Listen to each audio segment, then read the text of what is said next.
Este jugador patético y postrado en cama era solo otro perdedor horrible, encadenado a sus pantallas, hasta que se adentró como un superhombre en el mundo de naciones eternas y despertó como su rey caído. Tosió en un aire denso de magia pura, parpadeando para disipar la neblina como un hombre que casi se ahoga. El perdedor aislado, antes atado a interminables sesiones de grindeo de naciones eternas, se encontró inexplicablemente completo y de pie. Esa brisa dulce y metálica no era un respirador de hospital, era una nueva realidad. Los recuerdos de liderar su reino ruinoso, Minogra, a través de la dificultad pesadilla, cada brutal conquista y táctica susurrada, pasaron por su mente. Una voz tranquila y familiar interrumpió su aturdimiento. «Has despertado, mi rey».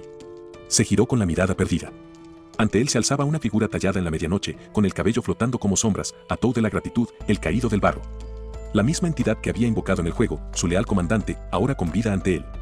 El perdedor aislado sintió un vuelco en el corazón.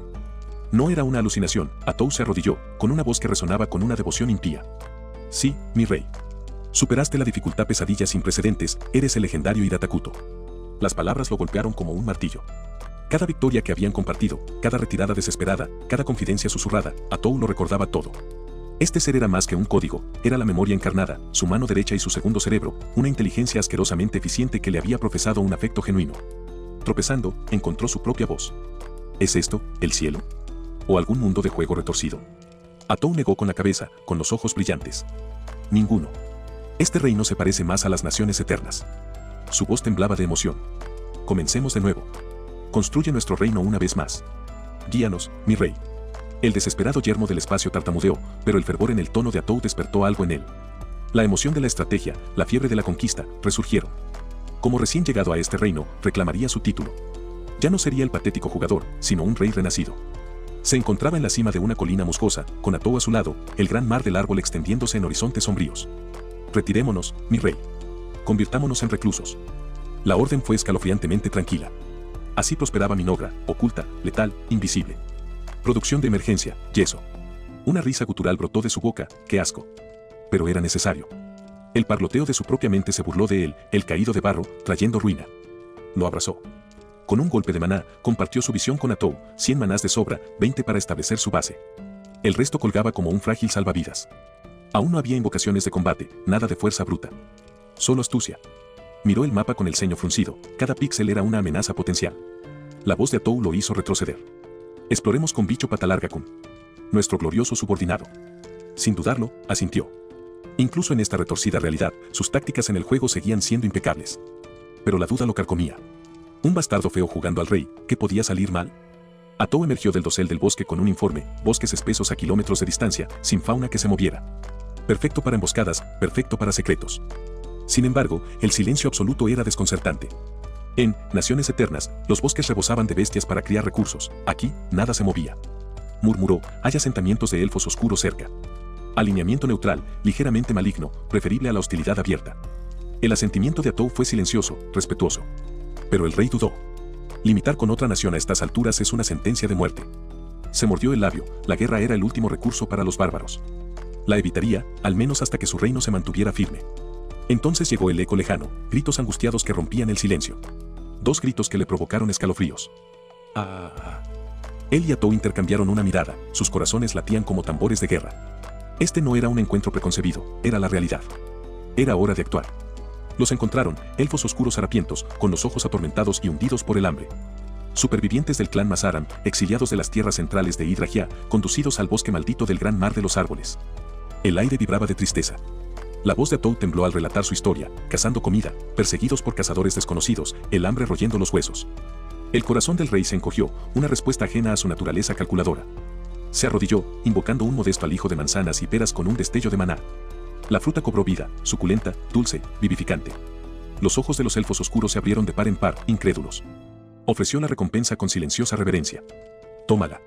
La sorpresa, y luego el alivio, inundaron sus rostros. El mayor de ellos, Mordor, dio un paso al frente, con lágrimas brillando como el rocío. Gracias, su generosidad es. Se le quebró la voz. En ese instante, el rostro repugnante del rey se suavizó. La piedad, un concepto con el que solo había jugado en simulaciones, parecía real. Pero el eco de la advertencia inicial de Atou persistió, un ser maligno no daría caridad sin un precio. Alzó un mano. Sin precio. Las palabras temblaron en sus labios. No sabía por qué las ofrecía. ¿Culpa? ¿Compasión? ¿Un deseo de reescribir al perdedor sin remedio que una vez fue? Atou entrecerró los ojos, susurrando en su mente, esta misericordia podría ser una trampa. Tragó saliva. Me sentí mal por ti. Los elfos oscuros se inclinaron, murmurando bendiciones. La maldición del bosque pareció aflojar su control, aunque solo fuera por un instante. La noticia del milagro de la manzana se extendió como la pólvora entre el clan élfico oculto. La voz temblorosa de Mordor relató la leyenda, en las profundidades del gran mar de árboles yacía un mal sellado, el rey de la ruina, presagio del apocalipsis. El rey escuchó, con todos los pelos de punta. Había invocado al avatar de la ruina en el juego, Atou incluso había insinuado ese título. Pero aquí, la noche cayó, y la fogata proyectaba sombras vacilantes sobre los rostros demacrados de los supervivientes. Los elfos mayores se encogían ante las leyendas, los niños se agarraban el vientre, demasiado débiles para hacer algo más que mirar fijamente. El monarca se envolvió la capa sobre los hombros, contemplando las llamas. El clan exiliado suplicaba refugio, una alianza, salvación. Todo su ser racional gritaba no. Minogra prospera en la ruina, prospera en un dominio oculto. Pero, esta era gente necesitada. Y algo en lo más profundo del patético rey jugador gritaba sí. Inhaló profundamente, lanzando una mirada sombría a Atou. Sus ojos brillaban con una lealtad contradictoria, hacia el rey, hacia la ruina que encarnaba. Atou, levanta las protecciones. Su voz era baja, resuelta. Protege este campamento hasta el amanecer. Hizo una reverencia, mientras el maná se arremolinaba alrededor de sus puños enguantados. El aire crepitaba, ahuyentando a los depredadores, sellando las miradas indiscretas. Permanecerían ocultos. Regresaron al campamento. Con la barriga llena. Con el ánimo en alto. Pero la sospecha se extendió como la pólvora. Mortar Row, el anciano, exigió saber, ¿qué se dio a cambio? Nada, responde ya. Mentiroso. Ningún rey malvado da limosna libremente. Pero no es mentira. No ofreció nada. Solo habló. Solo pidió. Y el rey de la ruina escuchó. Eso fue lo que lo empeoró. No se trataba de la malevolencia calculada de un conquistador mundial, sino de la compasión de un ser muy superior a ellos. ¿Cómo puedes respetar a alguien así?, preguntó Row. Porque dio a los hambrientos, espetó ya. Porque estamos vivos. Por una vez, la lógica perdió ante la supervivencia. Row se quiebra. Lo hiciste bien. Es la primera palabra amable que ya escucha en días. De vuelta en las sombras, Tact se desploma. Usó maná. No debería haberlo hecho. Pero los vio, a esos niños hambrientos, esos ojos desesperados, y no pudo contenerse. Atou lo confronta. ¿Qué ganaste con eso? Nada. Simplemente, no pude evitarlo. Y de repente, el despiadado sirviente parece traicionado. Están en desacuerdo. Ella no está enojada. Está herida. Él lo nota. De acuerdo, haré lo que digas. Ella se estremece. No porque esté mal, sino porque es injusto. Te necesito, Atou. Esas palabras la destrozan. Lo siento. Te pregunté. Eso fue indigno de un sirviente. ¿Y ahora? Ahora están más unidos que nunca. Porque aunque el mundo arda y los dioses caigan, el rey de la ruina tiene algo más fuerte que cualquier ejército. Un corazón leal. Ella lo molesta. ¿No pudiste hablar con los elfos oscuros? Me quedé paralizada. Eso es solo un juego de rol, sonríe. Quizás lo sea. O quizás simplemente esté socialmente desorganizado. De cualquier manera, ya no está solo. Y con ella a su lado, el mundo está a punto de recordar el nombre que olvidaron la primera vez. Ira-Tact, rey de la ruina. Leggy-Bag regresa, con las antenas crispadas, justo cuando Tact empieza a hablar con los elfos oscuros. Necesitan más comida para sobrevivir, pero no pueden llevársela toda de una vez. Tact mira a Atou, su doncella guerrera, su segundo cerebro. Admite que es un desastre andante en las conversaciones cara a cara. Nervioso y torpe, casi suelta todo lo malo de su plan. Pero Atou, esa unidad de pesadilla perfectamente pulida, se ofrece a encargarse de las negociaciones. Ella hace una reverencia, con la voz suave como el veneno, dejad la diplomacia en sus manos. Él duda, preguntándose si se arrepentirá de ceder el protagonismo, pero asiente. Cuenta con ella. Entra Mortar Koldam Masaram, el líder de la delegación de elfos oscuros. Regio, anciano, escéptico. Hace una reverencia rígida, agradeciendo formalmente la comida. Atou responde con esa grandilocuencia que ningún diplomático mortal podría igualar, revelando los títulos de Tact, Ira-Tact, rey de la ruina. Mortar frunce el ceño, nunca había conocido a un gobernante como este. Nada de cortesías floridas, ni exigencias ocultas, solo la cruda verdad. Llama al rey, Ira, o Ira-Tact, si se necesita formalidad. El aire vibra de incomodidad. Se muestra agradecido, cauteloso y al borde del colapso bajo la presión de la cortesía. Mortar Koldam se atreve a preguntar, ¿cómo podemos pagar esta deuda? El antiguo elfo espera exigencias de sangre, alma y tributo. Atou contraataca con suavidad, no hay necesidad de tributo. La tribu carece de recursos para elaborar un regalo digno de su rey. Mejor separarse ahora, dice ella, para que se vayan sin cargas. El ánimo cambia. El rostro de Mortar se desanima. Presiente que la generosidad del rey de la ruina enmascara algo. Intenta presionar para obtener garantías, pero la oferta de marcharse pende como una espada. Tartamudea, atrapado entre la sospecha y el ansia. En un discreto aparte, Ladybug informa que las negociaciones son endebles. Atou le susurra a Tak que quizás deberían matarlos a todos, decapitarlos y montarlos en pilares para disuadirlos. Todo sigue igual. Tak se estremece, negando con la cabeza. Aún no derramará sangre de elfo. Pero un pensamiento brilla en los ojos de Atou, eficiencia demoníaca, lógica despiadada. La arrastra de vuelta. Ahora no. Hasta que sepan más. Incluso una acción misericordiosa de su parte podría ser distorsionada por estos exiliados. Atou ajusta su actitud. En lugar de una caridad unilateral, aceptarán un intercambio justo. Tributo a cambio de comida, pequeño, simbólico, un consuelo para el orgullo mortal. Mortar se anima, con el alivio inundando su rostro. Vuelve a inclinarse, con la voz temblorosa de gratitud. El viejo elfo confiesa que temía en secreto que los espíritus malignos jugaran con él. La mueca desdeñosa de Atou ante ese miedo solo fortalece su determinación de confiar. Tak observa, con el corazón palpitante. La confianza inocente de esas almas hambrientas lo inquieta mucho más que cualquier batalla. Mortar Koldam termina, listo para partir. De repente, Tak se pone de pie. Dibuja una tenue línea en la tierra, invisible pero potente. Conviértanse en ciudadanos de Minogura. La multitud jadea, la ciudadanía significa lealtad, identidad, un cambio irrevocable. La voz de Atou resuena, los elfos oscuros no nacen buenos ni malos. Únanse a su nación y el sistema mundial los alineará con el mal, tal como decretó Tak. Mortar traga saliva. Esto no es una simple alianza. Es una metamorfosis. Los corazones laten con fuerza. ¿Deberían cruzar esa línea? ¿Vivir como refugiados o como cuchillas al lado del rey? Los elfos oscuros dudan. Imágenes destellan, campamentos vacíos, niños hambrientos, exilio interminable. Finalmente, una voz rompe el silencio, una anciana atribuye su supervivencia a la bondad de Tak. Una segunda, luego una tercera, cabezas de guerreros exhaustos asintiendo. Cruzan el umbral.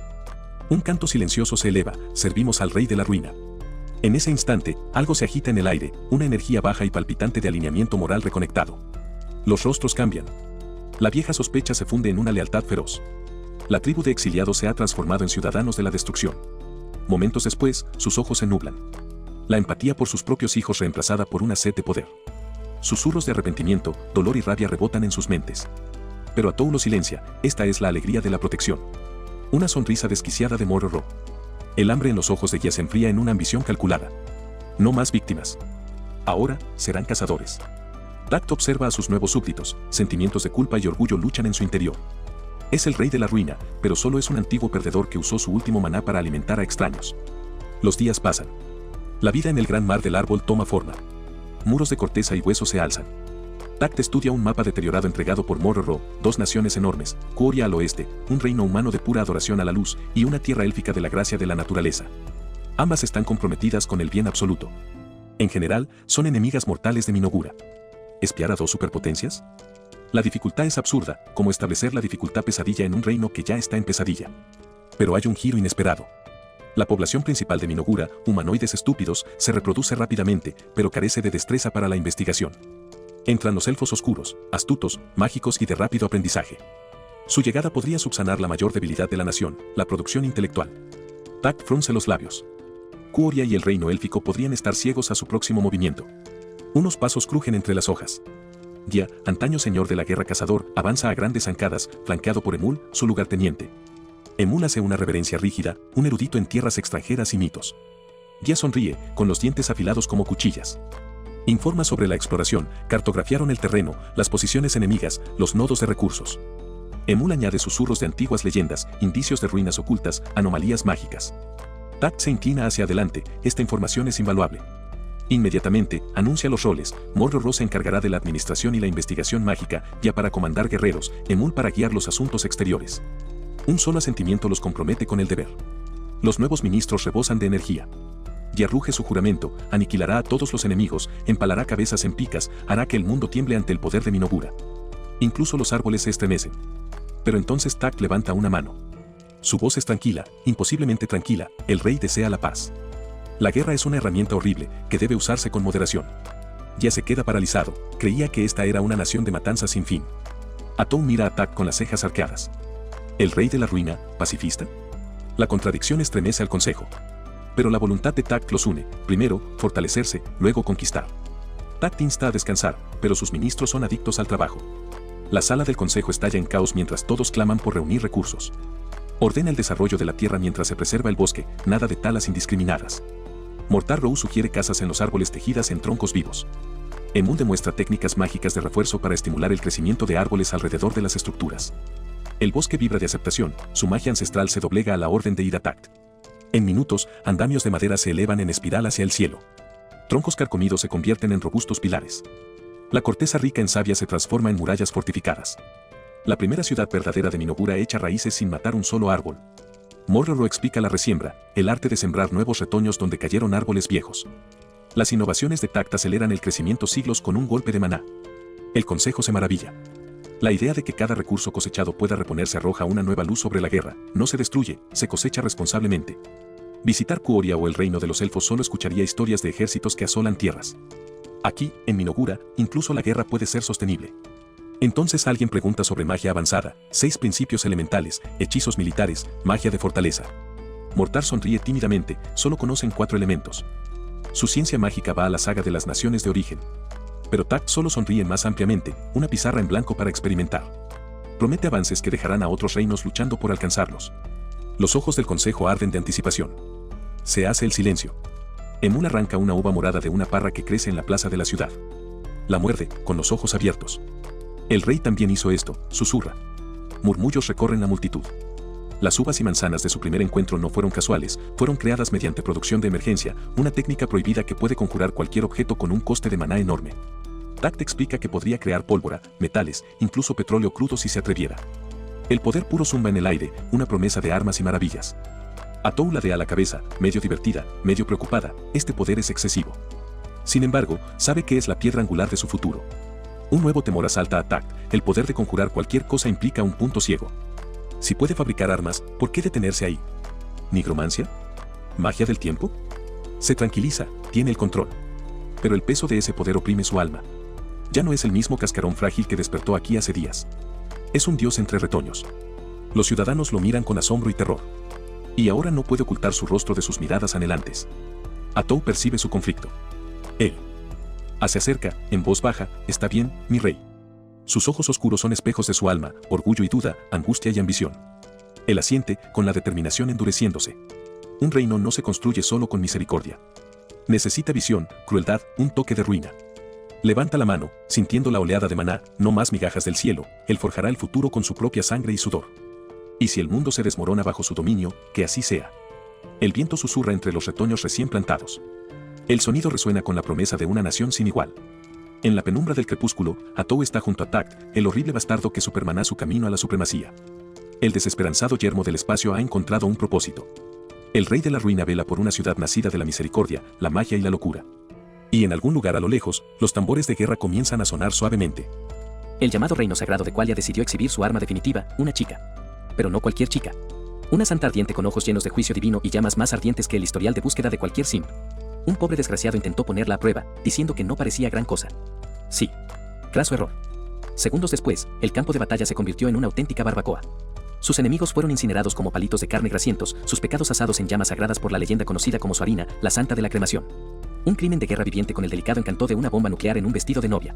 Y por si fuera poco, los políticos canallas de Qualia estaban ocupados discutiendo sobre presagios divinos como si fueran chismes de oficina. Cuando Santa Suarina se atrevió a sugerir ir ella misma al continente oscuro, sacaron la carta de ya no eres una chica de pueblo. Patético. No tenían ni idea del horror apocalíptico que les aguardaba en esa tierra maldita. Mientras tanto, en el oscuro mundo de las maravillas, el filo y la maldad, Lord Tag, a 3 pasos de un hilo de Reddit sobre incels, era adorado como un mesías pervertido. Los elfos oscuros habían construido su sala del trono, y su lealtad era más densa que el sudor de la espalda de un jugador en una partida PvP. ¿Y qué le regalaron a su rey? Ropa. Ropa real de verdad. Se acabaron los pijamas, se acabaron las camisetas sucias. Ahora vestía como un auténtico señor oscuro, con suficiente sangre como para ahogar a una bloguera de moda. ¿Su reacción? Un asentimiento. Tranquilo. Estoico. Muerto por dentro, pero también conmovido. Entonces llegó la reunión. Grandes planes. Conspiraciones más oscuras. El desarrollo interno era la nueva moda nacional. Lord Artude, un maestro en proponer brillantez psicótica con cara seria, abandonó la idea de un árbol de carne humana. Sí. Un árbol. Que da carne. Que sabe a humano. ¿Qué demonios? Al parecer, es nutritivo. Sabe asesina. Los elfos estaban un poco preocupados de que pudiera traumatizar a algunos, porque, ya saben, carne humana, pero en fin. Comienza la siembra de prueba. Y Tact. Ni se inmutó. No se trataba solo de una nueva nación. Era la primera startup caníbal de fantasía del mundo. Siguiente, y de mágico. Porque cuando eres una nación maldita de degenerados, necesitas fuegos artificiales. La magia militar se convirtió en la prioridad, hechizos de efecto masivo que podían convertir los campos de batalla en cráteres. A Artude prácticamente se le puso una erección mágica solo de hablar de ello. ¿Y el rey? Lo aprobó con una sonrisa burlona que gritaba: voy a usar esto para presumir ante mis enemigos. Comenzó la investigación mágica estratégica. El equipo estaba entusiasmado. Literal y figurativamente. Héroes, no hordas, 9, 02, 10, 35.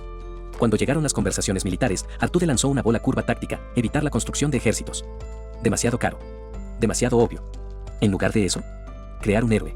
Un héroe. Una monstruosidad singular y descomunal, tan poderosa que podría lanzar ejércitos la semana que viene. Los héroes son baratos de mantener, terriblemente eficientes y, lo mejor de todo, discretos. Una sola invocación. Un gigachad imparable de guerra. Al concluir la reunión, el maná nacional seguía fluyendo como el sudor bajo el nuevo collar real de Tact. Ciudadanos felices significaban una nación más fuerte. Y Tact, sonriendo como un caudillo excitado bajo la metanfetamina, declaró que los guiaría a la cima de la felicidad. Aún no lo sabían, pero su rey no era solo un perdedor de otro mundo, era la encarnación de un código tramposo. De vuelta en la facción de santos hipócritas de Qualia, dos caballeros se preparaban para una misión en el continente oscuro. Uno estaba rígido, el otro relajado, y ambos arrastraban un bagaje emocional más pesado que sus espadas. Un caballero aferraba su anillo de bodas como si fuera una plegaria. El otro se burlaba de él por roncar el nombre de su esposa. Momentos de camaradería se mezclaban con una fatalidad inminente. Ninguno quería ir, y ambos sabían que probablemente se adentraban en un infierno demoníaco disfrazado de continente. Entonces llegó su presa, un veterano canoso, más rudo que la piel de dragón, lanzado al escuadrón en el último segundo como un dedo medio político. Los estaban tendiendo una trampa. Y lo sabían. Lord Tact, todavía torpe como un caracol desnudo en un baile de gala, hizo un recorrido por su reino en expansión. Las viviendas eran un desastre. Los árboles de carne prosperaban. La comida estaba asegurada. Los laboratorios mágicos estaban en pleno auge. Se estaban analizando las fuentes de agua. Los elfos brillaban de gratitud y maná oscuro. La nación emergente de no muertos prosperaba. Y Tact lo sentía. Por primera vez desde que lo callaron como un misil otaku, no era solo un personaje secundario viscoso. Era un gobernante. Entonces llegó el manantial del bosque, contaminado, corrompido, brillando con vibraciones malditas. Tact lo olió, lo lamió, prácticamente se bañó en él. La gente normal habría vomitado. Pero esto no era normal. Este era un país malvado. La tierra maldita fortalecía a los malvados y castigaba a los neutrales. Como todos en Minogra ahora estaban alineados con el mal, básicamente nadaban en mejoras de estadísticas. Agua. Deliciosa. Aire. Electrizante. Alma. Corrupta de la forma correcta. Un elfo señaló un problema: la tierra maldita tiene un aspecto malvado. Si todo el país se volviera negro y brillante, sería difícil ocultarse. ¿Poder militar? Necesario. Pero Tact no estaba preocupado. Tenía un plan: liberar a un héroe. Porque nada representa el sigilo como una máquina de extinción individual. Giro sorpresa, Atou, la compañera diosa gótica de Tact, reveló que ella también era una héroe. No tan fuerte como antes, pero seguía siendo un apocalipsis andante con piernas. Los héroes ni siquiera necesitan luchar. Simplemente existen y suben de nivel respirando. Destruyó un bosque para demostrarlo. Todos aplaudieron. Los elfos rogaron construir un palacio. Tact, aún humilde como un simpático sin blanca, dijo que viviría como ellos. Pero no lo aceptaron. Ningún rey de las tinieblas duerme en la cama de un plebeyo. Así que se dio. Los planes para el palacio recibieron luz verde. Los sueños de fortalezas flotantes echaron raíces. Las ciudades voladoras se convirtieron en el sueño húmedo nacional. Porque si alguien podía lograrlo, ese era Tact, la cucaracha Isekai córnea que, de alguna manera, se convirtió en su dios. Los elfos juraron lealtad de nuevo. En cuerpo y alma. Gloria a Ira Tact. Prosperidad a Minogra. Su fe no se basaba en propaganda ni ideales brillantes. Era una devoción cruda y sucia a un hombre que les dio esperanza en el infierno. Tact, antaño un perdedor que ni siquiera podía pedir comida sin ansiedad, era ahora la columna vertebral de un imperio. Mientras tanto, en los confines del mundo, los caballeros sagrados avanzaban. Asir, el peón de Qualia, murmuró que esto era solo el comienzo. Tenía razón. Las piezas se movían. Los santos ardían. La tierra maldita crecía. Y el dominio de Tact pronto rompería el equilibrio del mundo. Una nación nacida de sombras, perversión y cecina maldita. Estaba lista para apoderarse de la tierra. Mientras la parte norte del reino occidental era devastada por tribus bárbaras y levantamientos desenfrenados, un grupo de mercenarios de dedos grasientos se reunía en una taberna, bebiendo a sorbos como si su dignidad ya hubiera sido empeñada. ¿El caos en el norte? Enorme. Ciudades-estado enteras se desplomaron en el olvido, e incluso la santa doncella tuvo que subir su botín divino para calmar el caos. ¿Pero estos mercenarios sudorosos? Estaban más preocupados por emborracharse que por luchar contra brujas. Sí, brujas, algunos rumoreaban que una sola podría haber causado toda esa carnicería. Pero eso sonaba demasiado a anime para ser real, ¿verdad? Aún así, con todos demasiado asustados para ir al norte, el jefe los arrastró hacia el sur, hacia el bosque Daihukai. Es decir, la gigantesca axila podrida del continente. Nadie sabía qué había ahí fuera. Solo rumores, solo susurros, de esos que te hacen mojar la cama y lo llaman agua bendita. Mientras el jefe y su lamentable grupo bebían cerveza como cerdos en un abrevadero sagrado, repetían citas espirituales de Sanaros para justificar su alcoholismo. «Abandona tu deber sagrado», exclamó uno. Al parecer, las escrituras divinas eran su excusa para emborracharse hasta perderse en el conocimiento antes de adentrarse en un bosque maldito y asesino. Un caballero santo de rostro fresco, Ronias, claramente aún luciendo su virginidad moral como una insignia, intentó culparlos con discursos moralistas. Pero incluso el anciano al mando, Lord Burzel, le dijo que se calmara. Al fin y al cabo, todos tenían familia. Nadie tenía prisa por ser empalado por un avancée del bosque por sorpresa. Entonces el rey los convocó. Y si eso no levantaba una enorme y palpitante bandera de la muerte del tamaño de la polla de un demonio, nada lo haría. Mientras tanto, en las profundidades de la villanía del anime, Lord Tekoro, el introvertido convertido en amo con el estilo de un Neet hospitalizado, desató su primera monstruosidad. Un trozo de carne humana se transformó en un insecto de patas largas que se deslizaba por el suelo como un hongo en los dedos de los pies de Satanás. Los cultistas perdieron la cabeza, inclinándose como si fueran tontos ante un ídolo demoníaco, convencidos de que Takuto era una máquina de parto divina. Su acto de fingir hasta lograrlo funcionó a la perfección. Ni siquiera él sabía cómo funcionaba, simplemente inyectó magia y carne en un ritual y ¡zas!, insectos. Como en un programa de cocina de magia negra. Ahora que su zoológico de mascotas demoníaco tenía a su primer residente, era hora del siguiente gran plan, invocar a un maldito héroe. Y no a cualquier héroe, Isla, reina de todos los insectos. La única waifu en todo el compendio demoníaco que no tenía manías de dominación mundial ni señales de alerta de nivel nuclear. Impulsó ejércitos de insectos, invocó insectos obreros y no gritó caos cada 5 segundos. Una completa derrota. De vuelta en su malvado palacio de Ikea, Takuto devoraba comida chatarra como un mapache estresado. A Tou, su fiel compañero y posiblemente el único cuerdo por allí, le dijo que se tranquilizara con las bombas de sodio procesadas. Pero Lord Takuto, aún mentalmente atrapado en un trauma alimentario hospitalario, dijo que al diablo con eso. Su ejército de insectos se multiplicaba. El palacio estaba en construcción.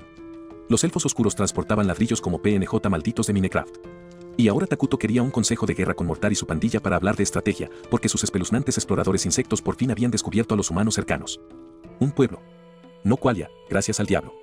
Un puesto avanzado de atributo neutral que no los había notado, todavía.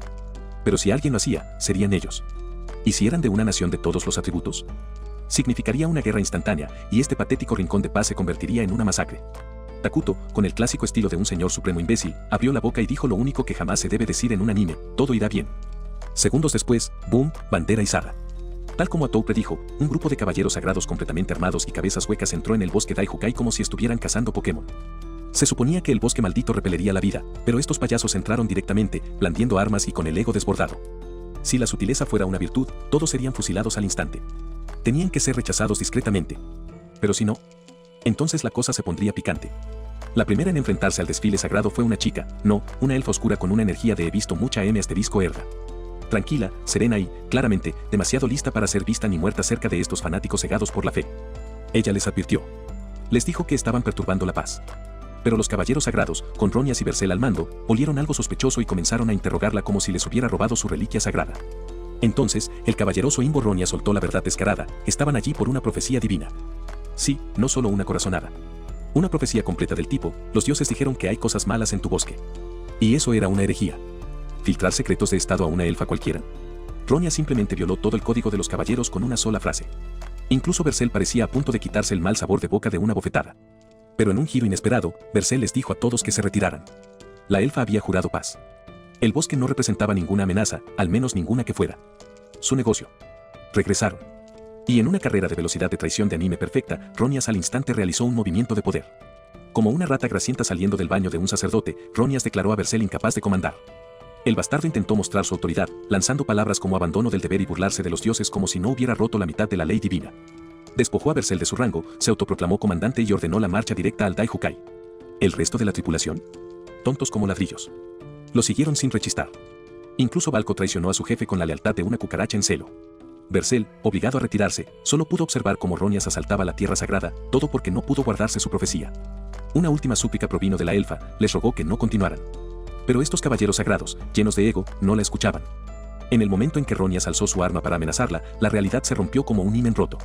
¡Boom! Apareció una bruja. Una bruja de verdad, con W mayúscula. Y no la típica belleza de anime con escoba, esta explotó en la realidad con la sutileza de una orgía demoníaca. Ronias fue lanzado como un muñeco de trapo en una licuadora. Gritos, caos, sobrecarga mágica, todo lo que esperarías cuando un idiota se mete con el dios equivocado. Todo se había ido al infierno. La paz. Destrozada. Los elfos oscuros. Furiosos. Los caballeros sagrados. Atrapados con los pantalones sagrados bajados. Y en algún lugar entre las sombras, la bruja observaba. Sonriendo. El tiempo avanzó de golpe, y los paladines ya se ahogaban en el caos. Sus unidades gritaban, sus supuestas civilizaciones se derrumbaban a su alrededor. Los refuerzos menguaban, los minutos se esfumaban como agua en un cubo roto. Un idiota grasiento se atrevió a subestimarlos, pero la realidad los golpeó como un camión. Los paladines eran mucho más fuertes de lo que esperaban. Las espadas chocaron, los cuerpos cayeron, el olor a hierro llenó el aire. Sin embargo, la arrogancia aún goteaba de la sonrisa viscosa del enemigo. La bruja se burló de ellos, llamando a los humanos admirables por su moral y escudos, pero solo porque le encantaba destrozarlos. Les ordenó tomar un rehén. Un rehén. El truco más sucio del libro, pero estos autoproclamados guerreros de la justicia dudaron, temblando ante la idea del sacrificio. Y entonces llegó la verdadera promesa, la grotesca promesa de que si mataban a ese desdichado, la maldición se levantaría. La patria estaría a salvo. La lógica se retorció en suciedad. La moral se corroyó. Los paladines se quedaron mirando, ahogándose con el peso de su elección. El aire se quebró, los cuerpos se congelaron y, en un grotesco destello de realidad, la bruja desató su arma más perversa. Tentáculos. No uno, ni dos, sino un sinfín de apéndices viscosos que se retorcían como el sueño húmedo de un ilustrador hentai. Pensaron que solo eran 6. Creyeron que podían contar y conquistar. Se equivocaron. El bosque se burló de ellos con infinitas recargas, cada tentáculo brotando como maleza en un jardín de aguas residuales. Habían sido jugados desde el principio, peones en el tablero de ajedrez de la desesperación de una bruja. Exigió que se dispersaran, escaparan, llevaran el mensaje de vuelta. Los cobardes podrían vivir, los héroes podrían morir, pero de cualquier manera, el bosque ya los había reclamado. Entonces la bruja reveló su as en la manga, algo más repugnante que los tentáculos. Blandió técnicas de espada sagrada. Técnicas que pertenecían a hombres mucho más grandes que la escoria que goteaba baba con la que ahora jugaban. Los paladines se quedaron boquiabiertos, ahogándose en la incredulidad. ¿Cómo podía una bruja ejercer su arte sagrado? Sencillo. Lo robó. Mató a un paladín veterano llamado Belder, esposo, padre, protector, y arrancó no solo sus técnicas, sino también sus recuerdos directamente de su cadáver. Su amor por su esposa, su cuidado por su hija, sus sueños y deberes, todo tragado, consumido y regurgitado como armas en sus sucias manos. Cada muerte la hacía más fuerte. Cada alma devorada alimentaba su hambre. Y los paladines se dieron cuenta demasiado tarde, su noble resistencia no era más que combustible para el festín del monstruo.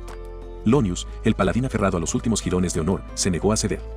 Pensó en camaradas, mercenarios, familias que lo esperaban en casa. Su determinación brilló como una vela en un huracán, pero las velas solo duran un tiempo antes de apagarse en la oscuridad. La bruja se burló de él, susurrando futuros de lo que podría haber sido. Regresos pacíficos, felices reencuentros, gratitud a Dios. Y entonces ella retorció el cuchillo, prometiendo la realidad que él había elegido en su lugar. Su muerte. La muerte de su familia. La masacre de los aldeanos, el tormento de los inocentes, todo puesto a sus pies.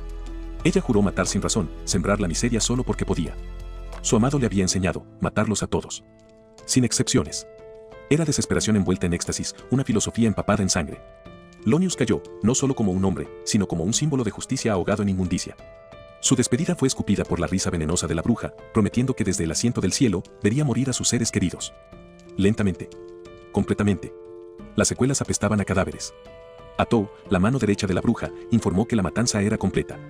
Hasta el último tonto había sido asesinado, limpiado como basura después de un festival sucio. El rey estaría complacido. Pero bajo su crueldad, Atou soltó una broma, afirmó ser pacifista, que su anterior diatriba sobre la masacre fue mero acoso. Como si burlarse de la moral fuera solo un pasatiempo más. Entonces llegó la revelación, este mundo no era el mismo que el juego que una vez conocieron. La mecánica había cambiado, las reglas se habían reescrito.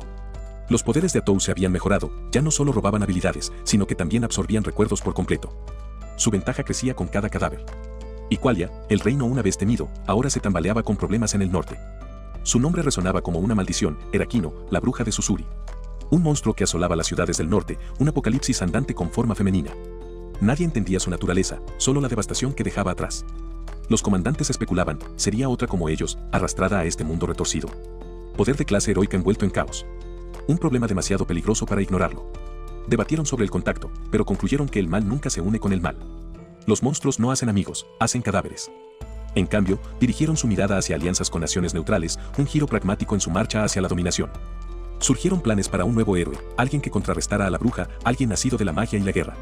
Isla fue una vez la candidata, pero las dudas persistían. Necesitaban poder puro ahora. Un arma verdadera, no solo un símbolo. La conversación se deslizó del poder a política. Con Qualia debilitada y la bruja del norte sin control, su nación necesitaba aliados, a pesar de estar alineada con el mal. La supervivencia exigía compromiso, alianzas con estados neutrales que toleraran su hedor. La construcción del palacio estaba en marcha, preparando el escenario para un mayor poder. Una vez completado, su camino hacia la dominación se agudizaría y sus posibilidades de manipular a las fuerzas neutrales crecerían. Pero acechando bajo toda esta planificación se escondía una horrible verdad, ninguna alianza, ningún plan podría borrar la inmundicia ya extendida. Su reino apestaba a muerte, cada victoria pavimentada con cadáveres. En otros lugares, la limpieza seguía en marcha. Los cadáveres se apilaban como basura, el hedor insoportable. Los soldados se atragantaban, pero obedecían, limpiando el campo de batalla como conserjes en el infierno. Pero entonces sucedió un enjambre. Una ola abrumadora de criaturas inundó la escena, más de lo que nadie había visto antes. Cundió el pánico, los soldados chillando como ratas atrapadas en una jaula en llamas. Ladraban órdenes, pedían refuerzos, pero el caos solo se espesaba. La pesadilla no terminaba. Solo se multiplicaba. Entre la inmundicia, Atou se acercó a su amo, con la voz temblorosa por la vacilación.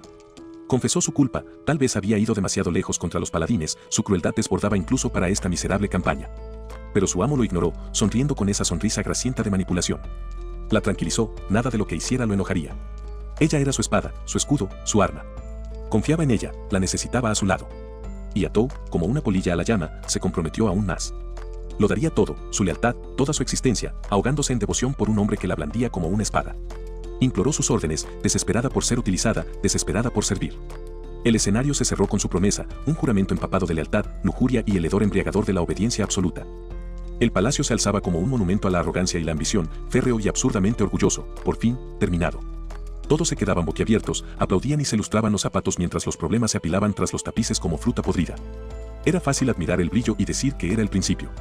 Era muchísimo más fácil que arreglar el molino, la escasez de alimentos y la escasez de talento que acechaba bajo el mármol. La corte hablaba con eufemismos, expandirse después, reunir recursos, cuanto más grande, mejor.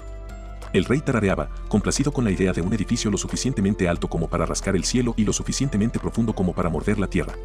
Los halagos brotaban como jarabe de idiotas. Nuestra evolución solo produce héroes valientes y valerosos, cantaban, y la sala lo creía porque quería. Pero no todo brillaba. El rey, una contradicción andante con la dignidad de una capa enorme, se alzaba torpemente en medio de los vítores, un bastardo feo al que la corte insistía en llamar su gracia. En algún lugar, dos criados adultos conspiraban y se pavoneaban, una mujer oficiosa que se abanicaba con papeles políticos, otra que olía a barro y ambición. Conspiraron para la comodidad del rey, porque la política necesitaba teatro y el rey necesitaba a alguien que lo salvara de sí mismo. Alguien, Atu, anunció una idea brillante con el tono ensayado de quien había decidido que el acto de decidir era su único talento. Reúnan a los asistentes. Niñitas, declaró con la forma en que un lunático anuncia un desfile. La corte parpadeó. Mortarro balbuceó su asentimiento porque cuando Atu se enfurecía, los desastres seguían como los cerdos siguen a la basofia. Era un plan urdido por el ego y la conveniencia, asistentes que eran pequeñas, obedientes y de mano de obra barata. Los niños dicen cosas francas, cantaban los conspiradores, como si la honestidad tuviera una edad preferida. Lo presentaron como previsión política, formar a futuros líderes, reforzar el papel de las mujeres y ahorrar mano de obra, palabras pulidas hasta desaparecer las asperezas. El rey, quien admitió que le resultaba difícil conversar con los delegados de piel más oscura, se dejó envolver por la idea. Alguien con quien sea fácil hablar, confesó como quien admite ser alérgico a la honestidad. El consejo asintió como perros adiestrados. Así que la orden salió con un floreo ceremonioso, reunir a los asistentes. Siguió el caos. Los niños reunidos llegaron, algunos sollozando, otros con cara de piedra, la corte lo encontró inconveniente. Mortarro tuvo la audacia de traer gemelos en el último minuto y la sala bullía de desprecio. Patético, espetó a alguien. La brújula moral de la corte apuntaba al espectáculo y lo llamaba deber. Dos niñas, no descritas con disfraces elaborados, pero presentes y torpes, fueron conducidas a una sala llena de adultos que intentaban convertir la amabilidad en teatralidad. Una tenía marcas en la piel por la enfermedad y la supervivencia, la otra llevaba un silencio más pesado que las lámparas de araña. La corte las inspeccionó como se inspecciona al ganado, susurrando sobre idoneidad y utilidad. A primera vista, eran silenciosos, extraños en un mundo que insistía en el ruido. La hermana mayor habló primero, formal, mesurada, educada con esa forma frágil de quienes aprenden modales como si fueran una armadura. La menor respondió con palabras cortantes y punzantes, con la mínima emoción de una herida vendada con demasiada fuerza. Los criados hicieron comentarios sobre llagas y fuerza como cirujanos que olvidan ser amables. Donde la corte esperaba relatos de heroísmo de huérfanos, se encontraron con algo mucho más frío, la supervivencia los había llevado más allá del dolor común. Su familia se había fracturado por la hambruna y el exilio, y en un cálculo desesperado, había ocurrido lo impensable. La sala se encogió cuando la hermana mayor explicó, con una calma inquietante, las decisiones que habían enfrentado. Mortarro tosió, y la conversación giró hacia la compasión y la reputación. La corte respondió con la habitual mezcla de horror y pompa, discusiones sobre devoción y resistencia, alguien ofreciendo un homenaje superficial a la resiliencia como si el dolor pudiera etiquetarse y archivarse con precisión. El rey escuchó, y la opacidad en sus ojos se agudizó. Los gemelos no lloraron. No habían llorado desde la muerte de su madre. Sus corazones, como ellos mismos admitieron, estaban cerrados. Él les pidió que sirvieran, no como trofeos, no como cortesanas de la aprobación cortesana, sino como asistentes, aprendices de liderazgo. La corte vitoreó porque se había acuñado una nueva novedad. Los gemelos intercambiaron una mirada, el menor evasivo, el mayor firme. Aceptaron, en voz baja. Él se comprometió a velar por ellos.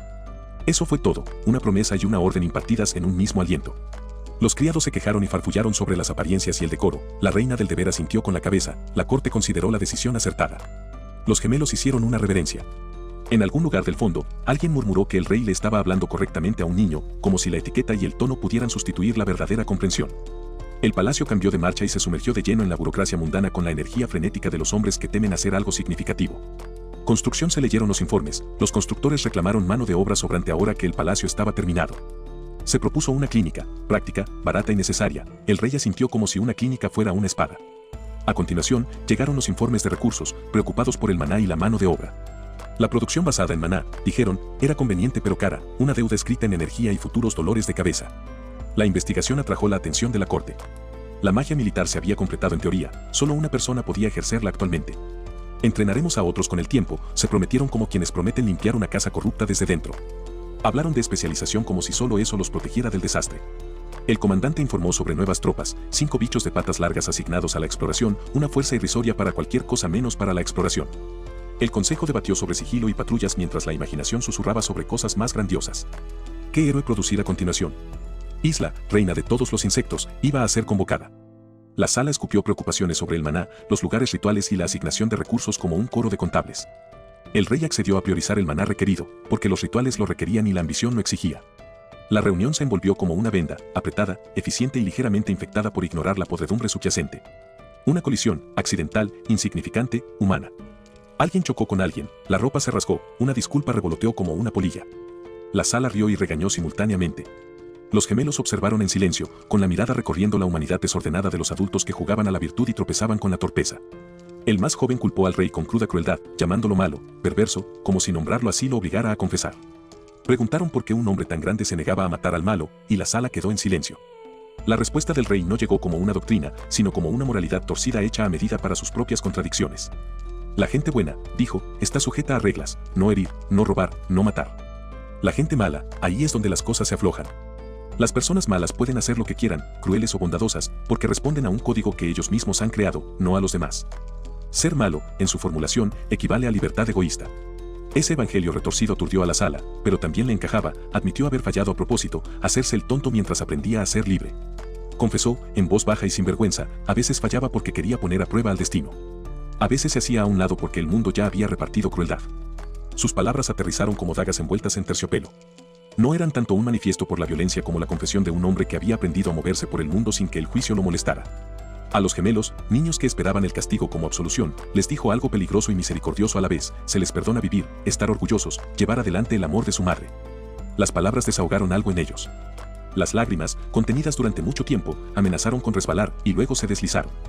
La corte observaba, avergonzada de que algo genuino hubiera sucedido en una sala construida para fabricar sinceridad. Alguien anunció la conclusión de la investigación. Había entablado una estrecha amistad con los gemelos, así lo indicaban los informes.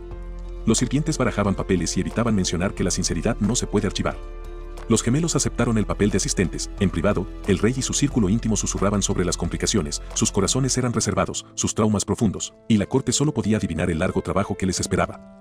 Los planes se desplegaron. Se describió una ciudad lejana, lengua de dragón, multirracial, neutral, construida alrededor de una geografía extraña y un recurso aún más extraño, una veta de línea mística que vibraba con maná. Los ojos del consejo se iluminaron. Si aseguraban la veta, podrían resolver el problema del maná y aumentar su población con refugiados que buscaban protección. Lengua de dragón estaba en apuros. Los saqueadores, ogros y goblins, acosaban sus fronteras. No llegaban refuerzos. La disposición de la ciudad dificultaba la ayuda. Esto presentaba una oportunidad: acoger refugiado. Ganarse la gratitud, asegurar la línea mística. El plan para los enviados a Fonkebun se formó rápidamente, con todo el optimismo de hombres que creían que la negociación era un mero análisis de costes y beneficios. Los planes son canciones, y las canciones a veces se convierten en guerra. El consejo habló en mecánica y maná, pero bajo las tablas y los números, el rey tarareaba otra melodía, algo así como un juramento. Quemado una vez, completo, murmuró para sí mismo, versos de un poema o un recuerdo con sabor a pérdida. Había una sensación, pequeña y explosiva, de que la marcha no sería puramente política, sería personal. Les había dicho palabras a los gemelos, de libertad y perdón, y el sonido de esas palabras lo acompañó en los momentos de tranquilidad.